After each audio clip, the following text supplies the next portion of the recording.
وہ ایک نام تھا مگر ایک پورا عہد بھی، ایک شخصیت تھی مگر ایک پوری تحریک بھی تھی۔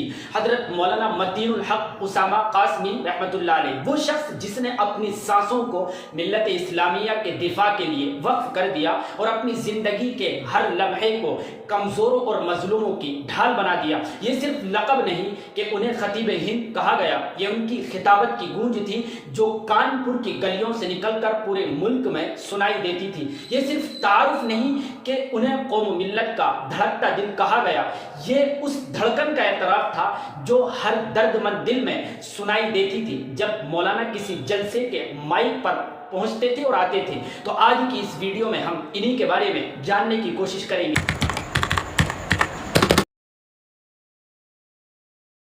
یاد رکھیں کہ آپ 5 مئی 1967 عیسوی کو ڈسٹرکٹ فتح پور کا ایک علمی گھرانے وہاں آپ پیدا ہوئے۔ والد محترم حضرت مولانا مبین الحق قاسمی، جن کی علمی اور تحریکی قیادت کانپور کی شناختی تھی، بیٹے نے وہی چراغ تھاما اور وہی روشنی جلائی رکھی۔ گاؤں کے مکتب سے قرآن کریم کی روشنی حاصل کی، جامع العلوم پٹکا پور میں قرآن کریم کا حفظ کمپلیٹ کیا، پھر 1985 عیسوی میں دارالعلوم دیوبند کا سفر کیا اور 1989 عیسوی میں آپ نے عالمیت کا کورس کمپلیٹ کر لیا۔ تعلیم کمپلیٹ ہو گیا لیکن علم کا سفر جاری رکھا، پڑھانا، تربیت، رہنمائی، قیادت، ہر میدان میں قدم رکھتے چلے گئے۔ 2003 میں مولانا انوار احمد جامعی کے ساتھ مل کر جامعہ محمودیہ اشرف العلوم کی بنیاد رکھی۔ ایک ادارہ نہیں، ایک خواب تھا جو آج بھی جاگ رہا ہے، چل رہا ہے اور اسٹوڈنٹس کے دلوں میں روشنی بانٹ رہا ہے۔ آپ کو بتلا دیں کہ مولانا صرف ٹیچر نہیں تھے، صرف اسپیکر یعنی خطیب نہیں تھے، وہ میدان کے آدمی تھے اور باطل نظریات کے تعاقب میں نکلتے، فکر دیوبند کی حفاظت میں کھڑے ہو جاتے اور ہر مظلوم کے حق میں دیوار کی طرح ڈٹ کر کھڑے رہتے۔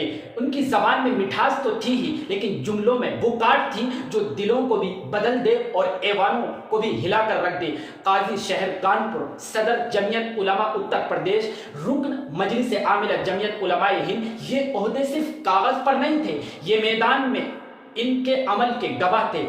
آپ کو بتلا دیں کہ آپ دراز تک، سفید رنگت، کشادہ پیشانی، بڑی آنکھیں، گھنی سفید داڑھی اور سر کے سیاہ لمبے بال، ہاتھ میں ایک چھڑی، بغل میں رومال اور چہرے پر تبسم، یہ تھا وہ منظر جسے دیکھنے والے برسوں یاد رکھیں گے۔ کوئی ناانصافی ہو، کوئی حق تلفی ہو، مولانا سب سے پہلے کھڑے ہو جاتے۔ ان کا فیصلہ کبھی جذباتی نہیں ہوتا تھا لیکن ہمیشہ وقت پر ہوتا۔ وہ سنجیدگی سے سب کی بات سنتے اور پھر وہی فیصلہ دیتے جو حق کے مطابق ہوتا۔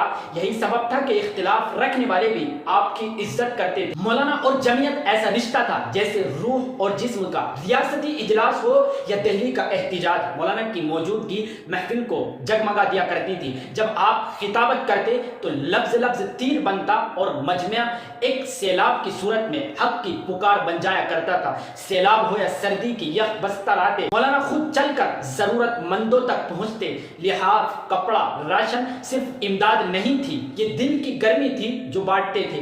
مدد کرتے وقت وہ کیمرہ مین کو نہیں ڈھونڈتے تھے بلکہ چہرے ڈھونڈ دیا کرتے تھے جن پر مسکراہٹ لوٹائی جا سکے۔ آپ کے لہجے میں جوش بھی تھا، شیرینی بھی اور اثر بھی۔ جب آپ بولتے تو لوگ سنتے نہیں تھے بلکہ جذب کرتے تھے۔ ان کا ہر جملہ سننے والے کے دل میں ٹھہر جایا کرتا تھا، اسی لیے جہاں بھی جاتے لوگوں کا ہجوم اور لوگوں کا مجمع ان کے ارد گرد جمع ہو جاتا۔ یہ ہجوم اور یہ مجمع صرف سننے نہیں آتا تھا، کچھ کام کرنے کو تیار ہو کر واپس جایا کرتا تھا۔ آخر میں آپ کو بتلا دیں کہ بیماری نے جسم کو کمزور کیا، شوگر، تھائرائیڈ اور گردوں کے مسائل، لیکن آپ کا حوصلہ کم نہیں ہوا۔ پھر آخر میں وہ دن آیا کہ 10 جولائی سے 18 جولائی سن 2020 تک زندگی اور موت کی کشمکش۔ پھر 18 جولائی کو آپ کانپور کے ایک ہاسپٹل سے اس دنیا سے رخصت ہو گئے اور مولانا متین الحق اسامہ قاسمی چلے گئے۔ آپ کو بتلا دیں کہ وہ صرف ایک شخصیت نہیں تھے، ایک عہد تھے اور عہد کتابوں میں مرتے نہیں ہیں اور وہ آنے والی نسلوں کے دلوں کو زندہ رکھتے ہیں۔ ملتے ہیں انشاءاللہ اگلی ویڈیو میں کسی اہم شخصیت کی بائیوگرافی لے